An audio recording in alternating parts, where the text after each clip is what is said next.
try! Steve, what's the feeling like within the team at the moment? Yeah, it's a huge game tomorrow night.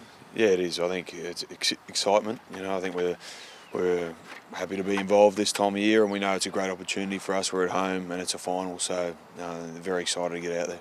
Yeah, and the side, with Pocock back there, do you feel as though that's given the side a bit of inner strength? I think whenever he's been out of the team, you miss him. He's a quality player, so he contributes a lot to our game, and to have him back for tomorrow is a big boost for us. Nice to slow some ball down. The Highlanders play that quick-fire brand, don't they? Yeah, I think they've picked a very fast forward pack. I think they picked a number 8 in the second row, so that shows the game they're going to try and play, and they've got some genuine on-ballers as well, so that part of the game is going to be really important. Yeah, with Whitelock at lock now, they've got a very fast back row. They're going to be in your face all night, aren't they? Yeah, I think they'll make the breakdown a priority and making sure they get their quick ball, but also they probably slow our ball down as well. So, as always in these games, the breakdown will be really key to the result. A bit of experience in with Robbie coming back in? Yeah, Robbie's had his injuries this year, but he's back and fully fit. He's trained really well and played really well for Queanbeyan, and so he comes in off the back of some really good form. And Dargs has been great, the opportunities he's had, but Robbie will do a great job for us tomorrow. Does it help just having another person there with a bit more experience?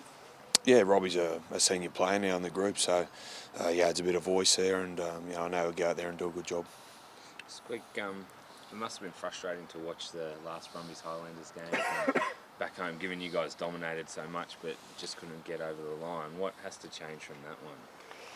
I think we probably need a bit more variation in their attack. I think we saw that they don't contribute a lot of players to the breakdown. They like to have a lot of people on their feet in the line, and they forced us to play a lot, and played probably in the wrong parts of the field a little bit too much. So we need to be a bit smarter about where we play tomorrow night, and still take our opportunities when we see them, but and also the physical part of the game. In these games, the physicality and who dominates that part of the game is always really important, so tomorrow will be the same.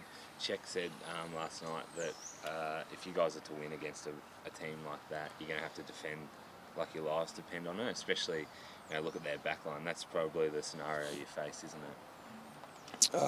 Yeah, you have to defend well all the time, particularly against these teams that are good in attack and good in counter-attack. They'll look for holes in our line off kick chase and things like that, and little short sides and things like that. So it's all those little things that we need to be really sharp with.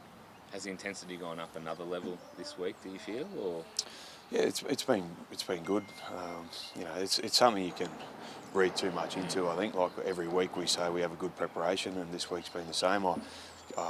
There's things that we can always do better, so we know tomorrow we're going to have to improve our performance. So it doesn't matter how good your preparation is, you have to go out and perform on the day, and that's a good thing about finals is you go out there, you get an opportunity to win one game and you progress. So what's happened in the past doesn't matter. It seems like there's an air of calmness around though as well, in terms of a few years ago you guys had barely anyone that had played finals, but you've all been here in this situation before. Does that help just settle things down a little bit? Yeah, look, I haven't really thought too much about that. This is just a big opportunity for us to be at home and play a final at home in front of our home crowd, and that's important. We know that if we don't win, that's the end of our season, so that's the reality of it, so we need to go out and perform well. Is there a sense of a bit of a punch for, being the only Aussie team in the competition? Not really, no. I think we're doing it for many different reasons. I think if you ask every player, they'd have different motivations and different reasons, so it's all different, but I know for a fact we want to put a good performance on in front of our home crowd. It's very important for us to play at home, and we want to make sure we make it count. Obviously, Poe back. How big a boost is that for your side, do you think? Oh, well, it's massive to have one of the best players in the world available for selection is a huge boost for the boys. And he's been in really good form. We saw it last year in the World Cup, but through this Super Rugby season, he's been outstanding for this team and for the morale of this team. Robbie Coleman on the wing, is that to negate Naholo and Osborne and the pace they've got with Smith at fullback as well? Yeah, so Robbie's played a couple of games of club rugby for Queanbeyan and has played some really good games there, and he's just an experienced campaigner. He's very good with his communication on the field. He's got a very good skill set that we think will be valuable for this weekend. Are you expecting tomorrow night to be almost like a foot race, given the way they play with that really quick fire, rapid fire sort of play they implement, especially in the back line? Yeah, they've got some dangerous players, not just in the back line but in the forward pack as well. They've picked a very mobile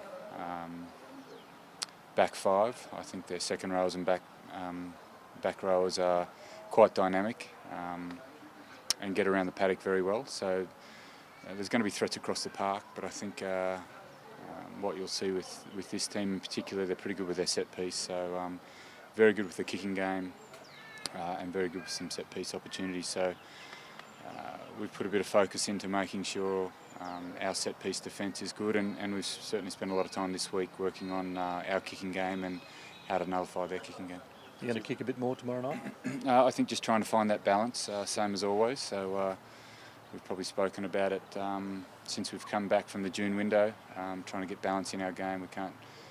We can't expect to run everything, particularly in conditions where the ball is quite slippery. And I think last week that's what we saw, that from line out particularly the ball was pretty good for a couple of phases, but then after it hit the ground a couple of times in the rucks, it became quite slippery. So yeah, we certainly have to find balance in our game.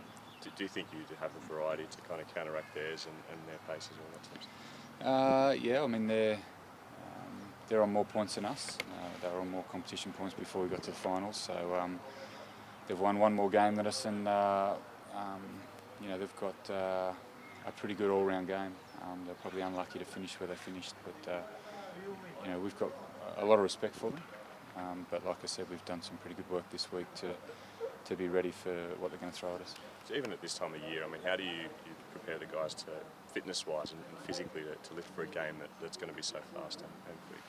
I think it's just about getting the structure of the week the way we want it. So it was a 6-day turnaround, which was a little bit unfortunate. Coming into a final series, you don't want to have a 6-day turnaround, but I think we've done enough this week to freshen the boys up. We've got enough detail into the training week and allowed them to recover in between sessions so that they're nice and fresh for tomorrow night. And the other team changes, Rory, how bad is his injury? Yeah, pretty bad. So obviously bad enough not to play this week. He played about 30 minutes in the game with it last week. Pushed himself quite well there, but we feel that he's just not right for this week. There was too much swelling after the game and still too much pain. So we'll just have to wait and see how he pulls up. So no word on whether he'll be right if you get through or anything like Not yet, no. that? Blake coming in, I think his first start of the year he injured his shoulder, and then he took him over to play the Highlanders and he got crook before kick-off and couldn't play. So I guess a bit of a chance for him to step up and take a chance on the big stage. He did the same thing last year. So against the Hurricanes in the final, he got his opportunity, and he was probably our man of the match. So there's a lot of confidence in Blake. In big games, he's a very technical player. He works very hard for his teammates, so there's full confidence in him. The decision behind Benny A as well, rotating him out and Les in? Yeah, just the impact that Les will bring off the bench. So we thought that Ruan had a pretty good game last week and played quite well the week before as well. So we've given Ruan the opportunity to start, and we just feel that, again, looking at a bit of club rugby with Les playing for Queanbeyan, he's been quite dynamic, and that's the impact that we're looking for him to bring off the bench. The Australia-New Zealand rivalry, everyone's talking about that big stat that I guess is quite glaring when you look at it. How do you think that stacks up at going into this game? Well, it's irrelevant now, isn't it? And it's kind of what I said after the game last week, that your form prior to this game is it's irrelevant. It's what you put down on the paddock, and any team in this competition can win the competition. So we've probably copped criticism as Australian teams throughout the year, but it's all irrelevant now. But do you think there's a point to prove about Australian rugby? Not a point to prove. It's just about playing well this weekend, and the result will look after itself. How crucial is that home ground advantage? It's massive, particularly when we get a good crowd out here. I think the familiarity of Captain's Run, of training at home for the whole week,